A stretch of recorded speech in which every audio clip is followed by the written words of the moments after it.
Okay, so hello students, welcome to this video. So students, the academic news from the center is कि Punjab lecturer cadre की vacancies announce हो चुकी हैं। Total 1013 post आनी है for 12 subjects और उनमें से एक फिजिक्स भी एक सब्जेक्ट है, फिजिक्स की भी वैकेंसी आपको देखने को मिलेंगी। जो भी टाइमलाइन अभी चल रही है उसके अनुसार उससे ये एक्सपेक्टेड है कि एग्जाम जो है वो हो सकता है अगस्त लास्ट में या सितंबर फर्स्ट हाफ में आपको देखने को मिले। मतलब आज से लगभग 70-80 डेज के बाद आपको एग्जाम देखने को मिले। तो हमारी प्रिपरेशन स्ट्रेटेजी क्या होनी चाहिए, चाहे हम जिस भी लेवल पे हैं, चाहे तो हम प्रिपरेशन के मिडवे हैं, हमने सिलेबस किया है या सिलेबस के मिडवे हैं, या अभी हम शुरू कर सकते हैं, सभी के लिए एक अच्छा चांस है। अभी सभी नेक्स्ट 70 डेज में अच्छे से प्रिपरेशन कर सकते हैं, अपनी प्रिपरेशन को इम्प्रूव कर सकते हैं। इस वीडियो में हम वही जानेंगे कि अगले 70 डेज के लिए किस स्टूडेंट की क्या प्रिपरेशन स्ट्रैटेजी रहनी चाहिए। एग्जाम के सिलेबस से लेके उसके एनालिसिस तक को जानेंगे कि किस यूनिट का कितना कंट्रीब्यूशन रह सकता है, कौन सी यूनिट इंपॉर्टेंट है और कौन सी यूनिट्स को हम बाईपास कर सकते हैं क्या। तो वो चीजें हम समझने की कोशिश करेंगे। चलिए शुरू करते हैं। देखो अभी ये चीज एक क्लियर हो गई है, जैसे ही वैकेंसी अनाउंस हुई है तो ये चीज हमारे पास क्लियर हो गई है कि out of the master cadre and lecturer cadre की वैकेंसी जो है वो पहले हमें देखने को मिलेंगी। तो अब यहाँ पे जो स्टूडेंट्स है वो हो सकता है कि सिर्फ लेक्चरर कैडर को टारगेट कर रहे हो या लेक्चरर कैडर और मास्टर कैडर दोनों के मिडवे हो कि लेक्चरर कैडर भी देना है, मास्टर कैडर भी देना है। और कुछ स्टूडेंट ऐसे हैं जो सिर्फ और सिर्फ मास्टर कैडर के लिए एलिजिबल हैं, वो सिर्फ मास्टर कैडर को टारगेट कर रहे हैं। तो जो स्टूडेंट्स तो ऐसे हैं जो मास्टर कैडर की ही तैयारी कर रहे हैं, सिर्फ वो अपनी तैयारी को कंटिन्यू रखें, क्योंकि मास्टर कैडर का नोटिफिकेशन भी, उसकी वैकेंसीज भी जल्दी ही देखने को मिल सकती हैं। और जो लेक्चरर कैडर की प्रिपरेशन कर रहे हैं वो स्टूडेंट्स अभी कंप्लीटली लेक्चरर कैडर पे फोकस करें। मास्टर कैडर को थोड़े दिन आप पीछे रख सकते हो, पहले लेक्चरर कैडर के लिए आप प्रिपरेशन करें, ठीक है। और फिजिक्स पॉइंट ऑफ व्यू से, फिजिक्स के सिलेबस पॉइंट ऑफ व्यू से अगर हम बात करें कि जब आप लेक्चरर कैडर की तैयारी करते हैं तो आपका 80-85% सिलेबस मास्टर कैडर वाला भी कवर हो जाता है। तो आपको फिर फिजिक्स दोबारा पढ़ने की इतनी ज़रूरत नहीं होगी। आप जब मास्टर कैडर आएगा तो बाकी जो आपके सब्जेक्ट्स हैं उन पे फोकस कर सकते हो।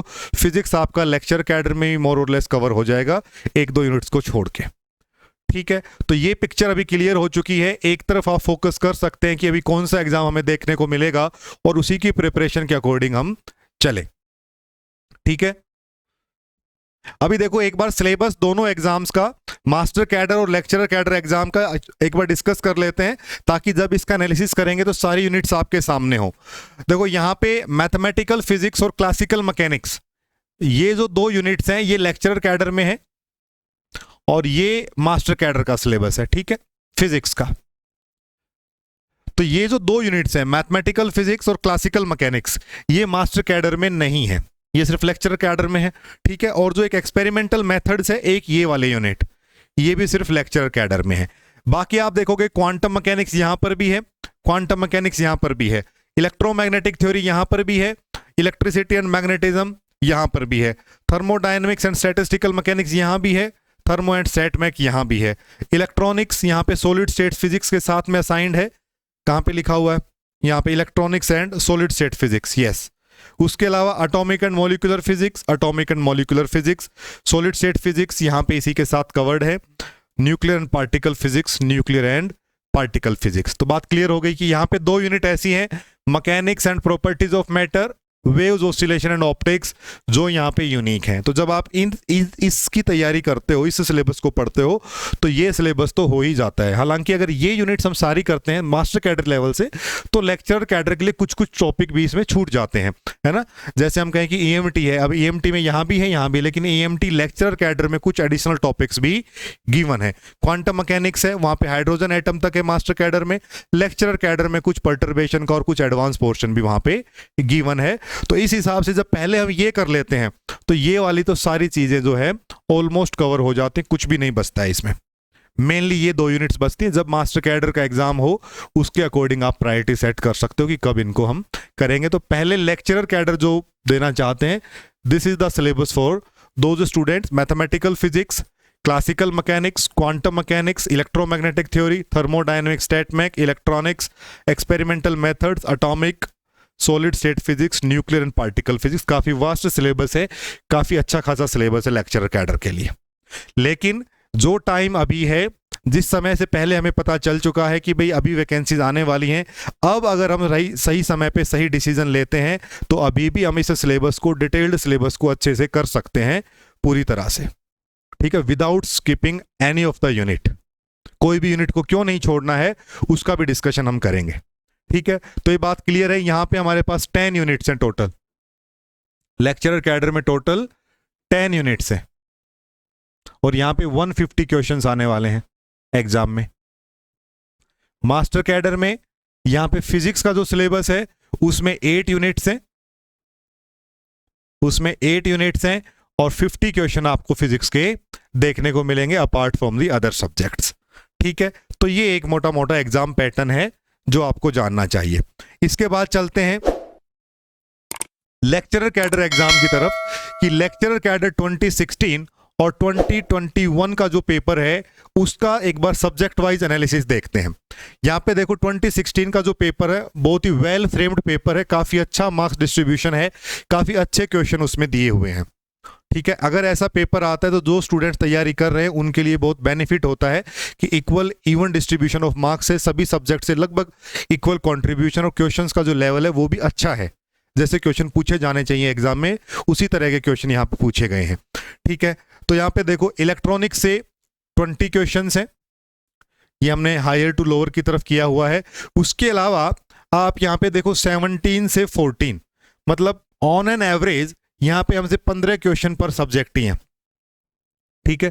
बाकी सभी यूनिट, सब्जेक्ट मतलब यूनिट मैं बात कर रहा हूँ, एटॉमिक, मैथमेटिकल, ईएमटी, ये सब, तो सभी से on an average 15 questions per unit यहाँ से पूछा गया है। और यहाँ पे एक्सपेरिमेंटल मेथड से 10 है और इलेक्ट्रॉनिक से 20 है। अगर यहाँ भी एक 5 क्वेश्चन इधर शिफ्ट हो जाते तो एकदम सिमेट्रिक हो जाता 15 ही, बट स्टिल एग्जाम्स में ऐसा होता रहता है, कोई यूनिट ज़्यादा आ जाती है, कोई कम आ जाती है, उसकी हम कोई शिकायत नहीं कर सकते हैं। किसी किसी यूनिट से कंट्रीब्यूशन ज़्यादा हो जाता है, कभी किसी से बिल्कुल कम हो जाता है, तो वो उसके लिए तो हमें तैयार रहना है। बट इस एग्ज़ाम में ऑन एन एवरेज हम ये मान सकते हैं कि लगभग 15 क्वेश्चन जो हैं हर यूनिट से पूछे गए हैं। 10 यूनिट हैं, 15 क्वेश्चन पर यूनिट है और 150 क्वेश्चन है। कितना सिमेट्रिक है कि देखने से ही पता लग रहा है कि हर सब्जेक्ट, हर यूनिट अपने आप में इंपॉर्टेंट है, चाहे वो कितना ही छोटा सिलेबस हो, कितना ही आसान हो, वहां से उतने ही क्वेश्चन पूछे जा रहे हैं। तो होता क्या है कि अगर हम लेट शुरू करते हैं, अगर हम अपनी प्रिपरेशन को लेट शुरू करते हैं और सही टाइम पे डिसीजन नहीं लेते हैं, तो एग्जाम के जब नज़दीक आते हैं तो पैनिक होने लगते हैं कि ये यूनिट छोड़ दें क्या, ये यूनिट छोड़ दें क्या, ये यूनिट छोड़ दें क्या। उससे होता क्या है कि अगर आपने कोई एक यूनिट छोड़ दी, कोई 2 यूनिट आपने छोड़ दी जिसकी तैयारी ही नहीं की, तो माइंड हमारा ये एक्सेप्ट कर लेता है कि भाई इसके क्वेश्चन तो हमसे होने ही नहीं है, और डायरेक्टली आउट ऑफ 150 आप अटेम्प्ट 135 में से करोगे या 120 में से करोगे, और उसमें से भी फिर कुछ गलत हो जाते हैं, कुछ क्वेश्चन टफ होते हैं जो नहीं आते हैं, तो वहां से फिर हम कट ऑफ से दूर होने लगते हैं। हमेशा ये एक आइडिया होता है कि अगर 15 क्वेश्चन आ रहे हैं तो 10 क्वेश्चन तो आपको इजी क्वेश्चन वहां पे देखने को मिलेंगे, 8 क्वेश्चन, 9 क्वेश्चन, 10 क्वेश्चन इजी मिलेंगे, जो अगर आपने बेसिक भी सब्जेक्ट को पढ़ा है, ठीक से थोड़ा सा रिवाइज किया है, तो फॉर्मूला बेस वो क्वेश्चन आप कर सकते हो। 2-3 क्वेश्चन मॉडरेट होते हैं और हो सकता है 2-3 क्वेश्चन थोड़े टफ हो। तो जब आप कोई यूनिट छोड़ देते हैं तो आप वो 15 के 15 मार्क्स जो हैं वो आपने छोड़ दिए, क्योंकि आप इजी वाले भी नहीं कर पाएंगे वहां पे, क्योंकि आपने ना तो पढ़ा है ना रिवाइज किया है, तो वो क्वेश्चन भी नहीं बनेंगे, उनमें भी कॉन्फिडेंस नहीं आएगा। लेकिन जब आप पूरा सिलेबस करके जाते हैं तो ये पॉसिबिलिटी है कि जो सब्जेक्ट आपको बहुत अच्छे से भी आता था उसके कुछ टफ क्वेश्चंस आ गए ऑटोमेटिकली और वो नहीं बन रहे हैं।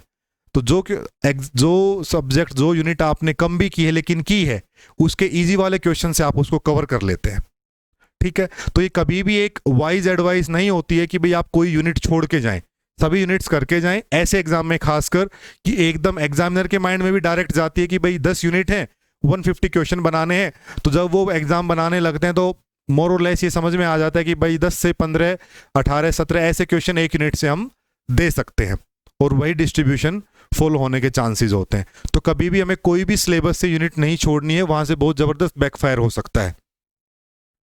ऐसा भी हो सकता है जैसे यहाँ पे हुआ 2021 में कि देखो एक्सपेरिमेंटल वाले से और थर्मोडायनेमिक्स से यही क्वेश्चन है 2-2-3-1-2-2, ऐसा भी हो सकता है। लेकिन हमें तो हर चीज के लिए तैयार रहना होगा, तो इसीलिए हमें कोई भी यूनिट छोड़नी नहीं है, ठीक है। और वो कब होगा, जब हम सही समय पे अभी शुरू करेंगे अपने प्रिपरेशन को, ताकि हम एंड ऑफ द एग्ज़ाम जब हम जाएं तो हम सारी यूनिट के शॉर्ट नोट्स विद रिवीजन और प्रैक्टिस के साथ जाएं तो हम सारे क्वेश्चंस वहाँ पे कर सकते हैं। जनरली ये होता है कंपटीशन के एग्जाम में कि जिस सब्जेक्ट को मैं आपको बहुत कॉन्फिडेंस है, हो सकता है वो सब्जेक्ट थोड़ा टफ आ जाए, ठीक है, तो उस पर आपका क्वेश्चन नहीं बनेगा तो आपका कॉन्फिडेंस लूज होने के भी चांसेस हैं।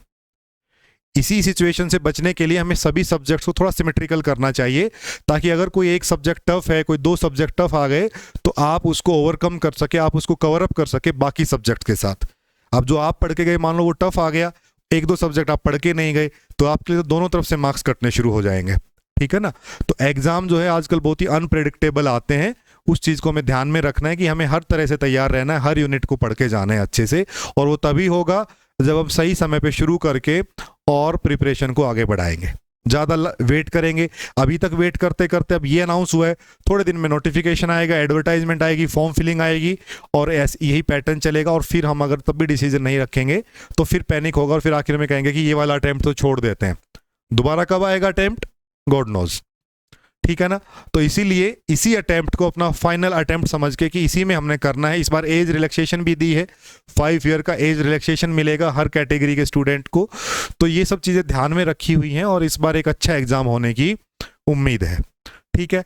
2021 वाले एग्जाम पे अगर हम आते हैं तो यहाँ पे भी देखो, अगर इन 2 को हम छोड़ दें और एक यहाँ पे क्लासिकल मैकेनिक्स से 25 क्वेश्चन पूछे, 25 क्वेश्चन बहुत ज़्यादा हो जाते हैं एक यूनिट से, बट क्लासिकल मैकेनिक्स से यहाँ पे 25 क्वेश्चन पूछे, and you can not challenge it कि एक यूनिट से ज़्यादा पूछ लिया, एक से कम पूछ लिया, it is still in the symmetrical form कि इतना चल सकता है, ठीक है।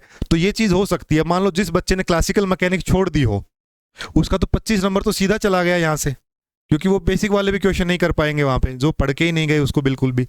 तो ऐसी सिचुएशन कभी भी बन सकती किसी भी सब्जेक्ट में, और जिसने क्लासिकल मैकेनिक्स बहुत अच्छे से की होगी उसको यहाँ पे एडवांटेज भी मिल गया होगा, कोई यही छोड़ के गया तो उसको फायदा भी हो सकता है। तो हमेशा हमें ये रेडी रहना होगा कि एग्जाम कैसा भी आ सकता है इन यूनिट्स में से, तो बेस्ट यही है कि कुछ छोड़ने से अच्छा है कि हम सारी यूनिट्स को करके जाएं। That is the learning from this slide, कि अनप्रेडिक्टेबल चीज़ें होती हैं, तो हम बेस्ट जो सिक्योर हो सकते हैं वो यही है कि हम सारी यूनिट्स को करके जाएं, सारे सब सिलेबस को करके जाएं, उसको रिवाइज करें, पहले पढ़ें फिर रिवाइज करें, शॉर्ट नोट से रिवाइज करें, थोड़े थोड़े क्वेश्चन तो एटलीस्ट उससे प्रैक्टिस करके जाएं, ताकि जो ईजी वाले क्वेश्चन हैं वो सब हम उससे कर सकें। 60-70% क्वेश्चन तो ईजी ही आते हैं पूरे सब्जेक्ट से, 2-3 मीडियम होते हैं, 1-2 क्वेश्चन 2-3 क्वेश्चन ऐसे हो सकते हैं जो टफ हो, ठीक है ना। और जो टफ वाले क्वेश्चन होते हैं वो आपका सिलेक्शन नहीं रोकते हैं, सिलेक्शन रोकते हैं जब आप इजी क्वेश्चन या मीडियम क्वेश्चन छोड़ देते हैं या गलत कर देते हैं, वहाँ पे आप बाकी स्टूडेंट से पीछे हो जाते हैं। टफ क्वेश्चन तो बहुत कम स्टूडेंट इतने फास्ट एग्जाम में कर पाते हैं, कि जब आपको 1 मिनट एक क्वेश्चन का है तो जो क्वेश्चन लेंदी होंगे, जो टफ होंगे, वो सभी स्टूडेंट्स के लिए होंगे, तो वहाँ पे अगर आप मिस करते हो तो वो चांस कम है कि आप पीछे रहें। लेकिन जब आप ईजी क्वेश्चन छोड़ दें, मीडियम क्वेश्चन छोड़ दें, जिनको बाकी कॉम्पिटिटिव स्टूडेंट्स कर रहे हैं, तो वहाँ पे आपके लिए नुकसान हो सकता है, ठीक है। तो यहाँ से ये लर्निंग है इस स्लाइड से कि सभी जो यूनिट्स हैं वो इक्वली इंपॉर्टेंट हैं।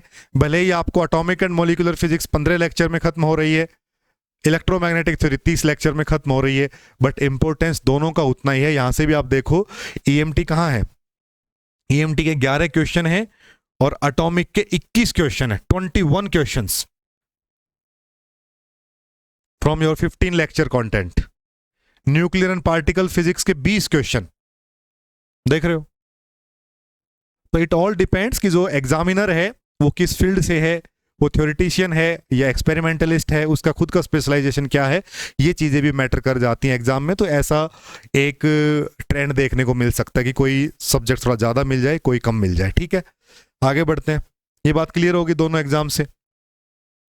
अभी जो हमारे पास नेक्स्ट 80 डेज हैं उसको हम कैसे टारगेट करें, ये स्लाइड उन स्टूडेंट्स के लिए है जो अभी शुरू करना चाहते हैं, जो अभी प्रिपरेशन शुरू करना चाहते हैं और इस कश्मकश में है कि क्या हम कर सकते हैं या हम नहीं कर सकते हैं।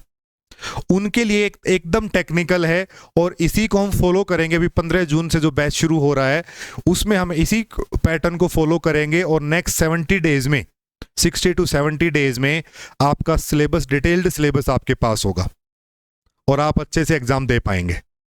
देखो लेक्चर वाइज जो हमने लेक्चर बनाए हैं, जो कंटेंट बनाया है, उसी के अकॉर्डिंग, उसी के पैटर्न के अकॉर्डिंग हमने यहाँ पे टाइम डिवाइड किया कि कितने दिन में कोई भी यूनिट होनी चाहिए। ठीक है, देखो यहाँ पे mathematical physics, electromagnetic theory, quantum mechanics and condense matter physics, इनका सिलेबस जो है थोड़ा सा और ज्यादा है और इसको हमने कवर किया है 10 डेज में।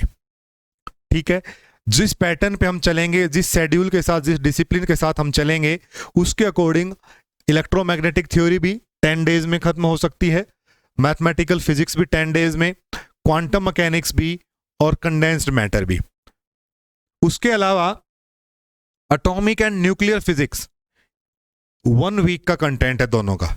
लगातार बैठ के आप एक हफ्ते में देख सकते हो। इसका मतलब ये नहीं कि पूरे दिन आपने लेक्चर देखने, नो, हाफ डे भी आप लेक्चर देखेंगे और उसके बाद उसका रिवीजन करना है सब्जेक्ट का, उसी हिसाब से चलेंगे। ये कोई मशीनरी वाला काम नहीं है कि भाई ऐसे ही सर ने बता दिया कि 10 दिन में सारा कर दो, नहीं, ये फिजिबल है, ये हो सकता है आराम से कि इतने लेक्चर्स आपने सब्जेक्ट्स के देखने हैं और उनको ही रिवाइज करना है, फिर अगले दिन अगले लेक्चर देखने हैं, उनको रिवाइज करना है, रिवीजन का टाइम इसके साथ में ही है। ठीक है ना।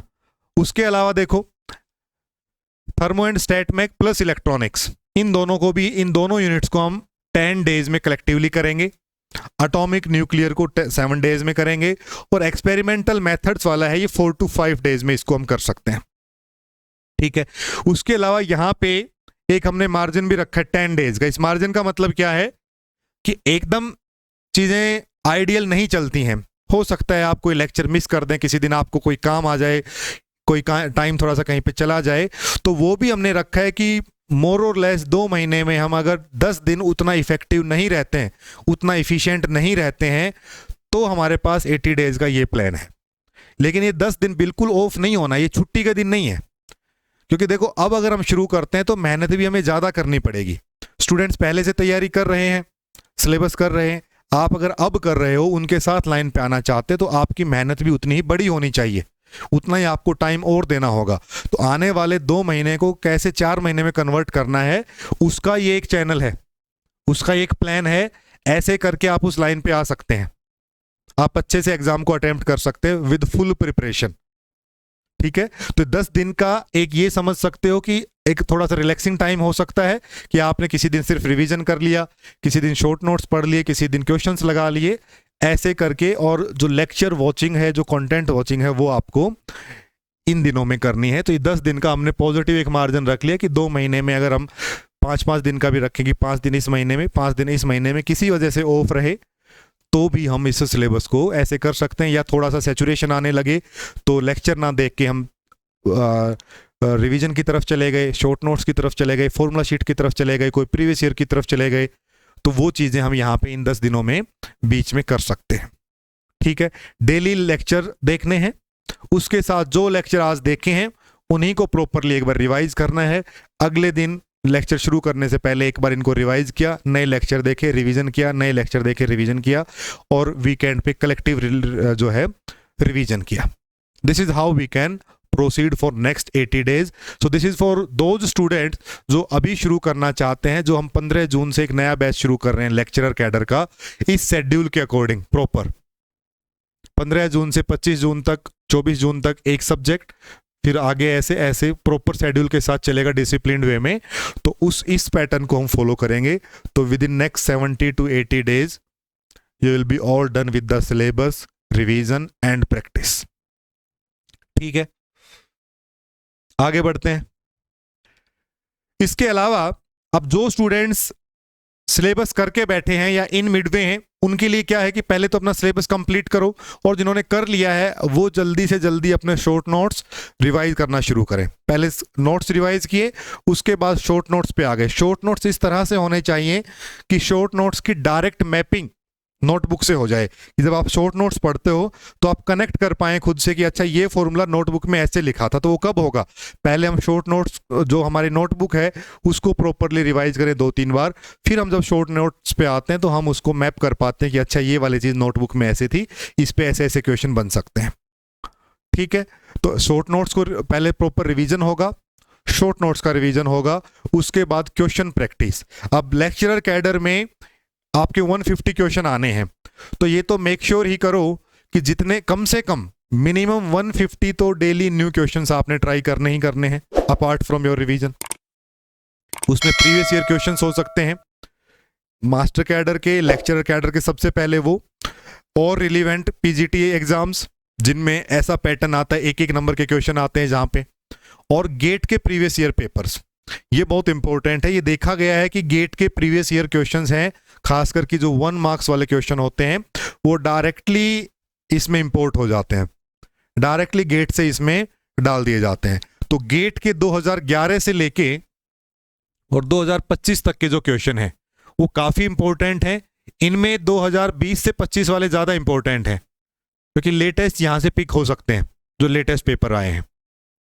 ठीक है, तो तैयारी करनी है 2011 से लेकर 2025 तक के सभी क्वेश्चन। गेट के जब आप क्वेश्चन करते हैं सिलेबस को पढ़ने के बाद और जब वो क्वेश्चन लगने लगते तो आपका कॉन्फिडेंस भी अच्छा होता है। गेट के क्वेश्चन भी एक्चुअली बहुत अच्छे होते हैं, टेक्निकल क्वेश्चंस होते हैं, तो उनको समझ के लगता है कि yes this is how we can apply this method to solve a numerical. तो previous year questions, GATE questions, उसके साथ साथ टेस्ट सीरीज और प्रैक्टिस क्वेश्चंस, प्रैक्टिस बुक्स जो आपको दी हुई हैं। तो प्रैक्टिस बुक्स में क्या है, प्रैक्टिस बुक्स में आपको टॉपिक वाइज क्वेश्चन दिए हुए हैं हर यूनिट पे, हर एक यूनिट पे टॉपिक वाइज क्वेश्चन है। किसी हर एक टॉपिक पे 50 क्वेश्चन, 60 क्वेश्चन, 100 क्वेश्चन तक दिए हुए हैं विद सॉल्यूशन। जो भी आपने टॉपिक रिवाइज किया उसके क्वेश्चंस लगाइए। ठीक है, जितने ज्यादा क्वेश्चंस हम लगाएंगे उतना ही ज्यादा फॉर्मूलाज हमारे माइंड में ग्रैब होंगे, वहीं से हमें याद रहेगा। अदरवाइज होगा कि आप थ्योरी कितनी ही पढ़ते रहो, जब तक आप क्वेश्चन प्रैक्टिस नहीं करोगे ना तब तक सिचुएशन ये रहेगी कि जैसे ही क्वेश्चन प्रैक्टिस करने जाओगे कोई फॉर्मूला भूलने लगोगे कि n1/n2 था कि n2/n1 था कि 2n1/n2 था कि 2 नीचे आता था। ऐसे ऐसे डाउट क्रिएट होने लगते हैं माइंड में जब अचानक जाके क्वेश्चन लगाते हैं। तो इसीलिए वो सारे फॉर्मूलाज बार बार कब आते हैं ध्यान में, कब ध्यान रहते हैं, जब ज्यादा से ज्यादा क्वेश्चन प्रैक्टिस करते हैं। तो जितना क्वेश्चन प्रैक्टिस कर सकते हो उतना हमें इस टाइम पे करने की जरूरत है, अलॉन्ग विद द रिवीजन और विद द कंटेंट वॉचिंग। ठीक है, और उसके बाद टेस्ट सीरीज है। तो टेस्ट सीरीज में आपकी सब्जेक्ट वाइज टेस्ट है और फिर आपके फुल लेंथ टेस्ट है। तो सब्जेक्ट वाइज में कैसे किया हुआ है हमने, सब्जेक्ट वाइज में हर एक यूनिट पे आपको पहले 4 टेस्ट मिलते हैं, 4 टेस्ट है, और फिर कंप्लीट यूनिट पे पहले टॉपिक वाइज 4 टेस्ट है और फिर कंप्लीट यूनिट पे आपको 2 टेस्ट मिलते हैं। तो मोर और लेस यहाँ पे आपको 430 के आसपास से लेके 450 क्वेश्चंस मिल जाते हैं पर यूनिट पे विद सॉल्यूशन। ये लगा के देखिए, तो जितना ज्यादा क्वेश्चन प्रैक्टिस की कोई कमी नहीं है।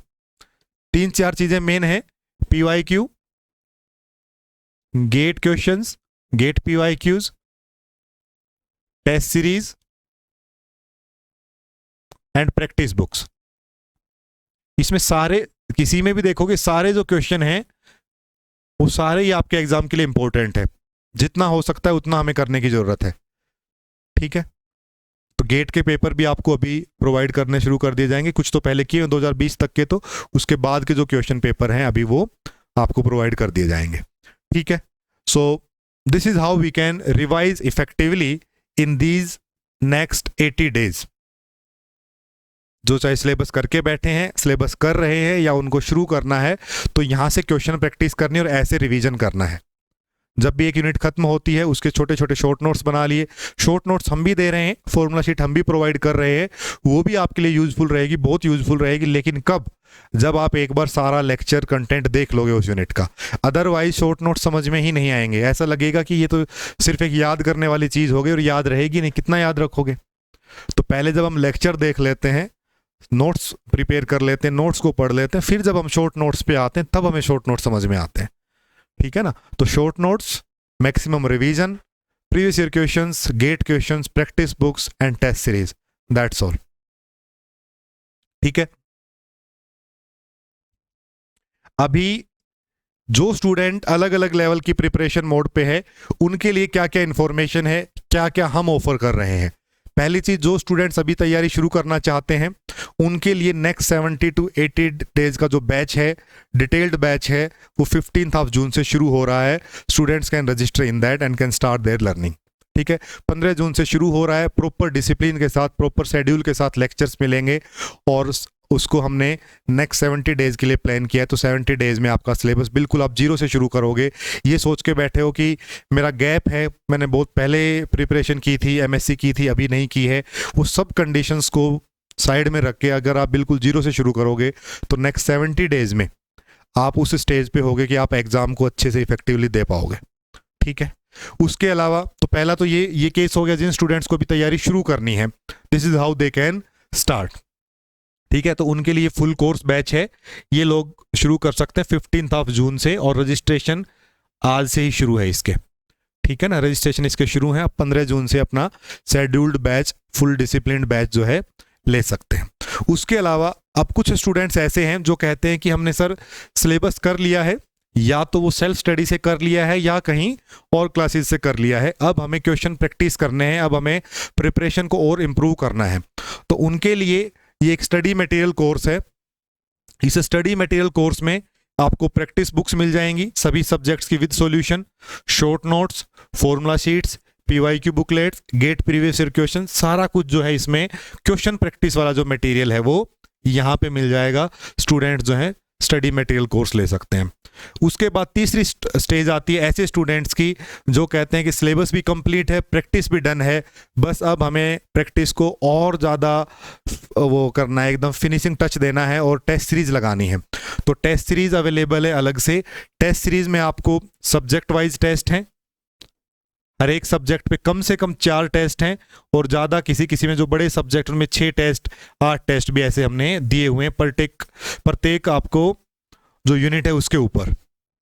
फिर उसकी कंप्लीट यूनिट के ऊपर 2 टेस्ट अलग से हैं। पहले क्या है, फॉर एग्जांपल ये सिलेबस है हमारे पास, ठीक है, ये सिलेबस है एक यूनिट का, तो पहले क्या किया गया, इन टॉपिक्स का एक टेस्ट, इन टॉपिक्स का एक टेस्ट, इन टॉपिक्स का एक टेस्ट, पहले टॉपिक वाइज टेस्ट हो गए।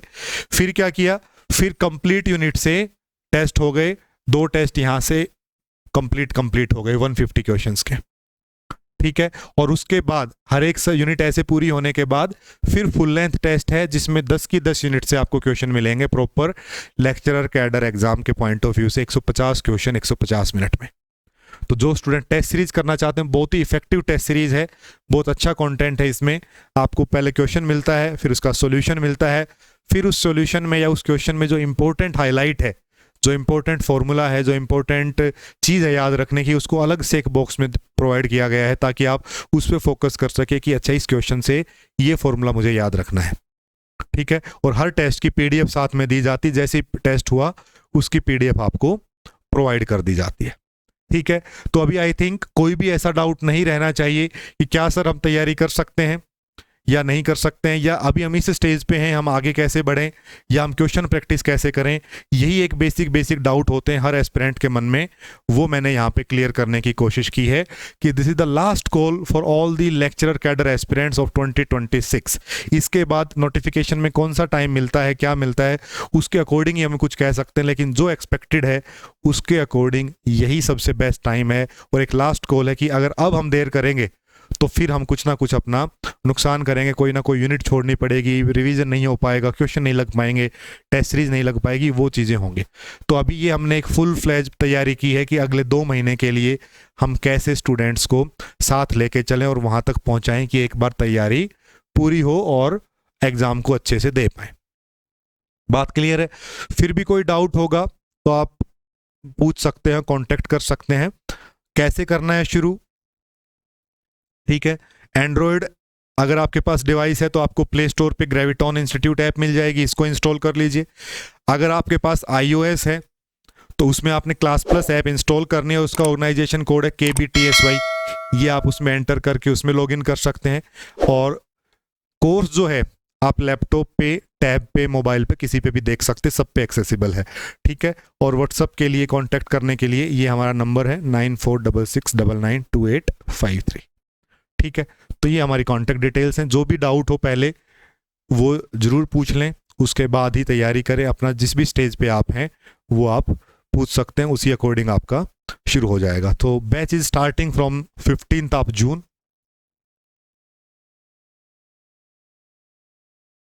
ठीक है, नेक्स्ट जो 2 मंथ्स हैं वो अपने ऊपर आप इन्वेस्ट कर दीजिए।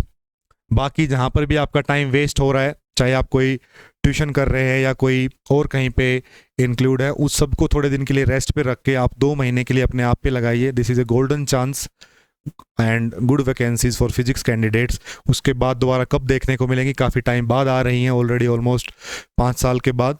तो ये सोच के ही कि अगली वैकेंसी तक चीज़ें वैसी नहीं रहती हैं जैसी आज हैं, तो इसी को ही हमने अपना फाइनल अटेम्प्ट बनाना है.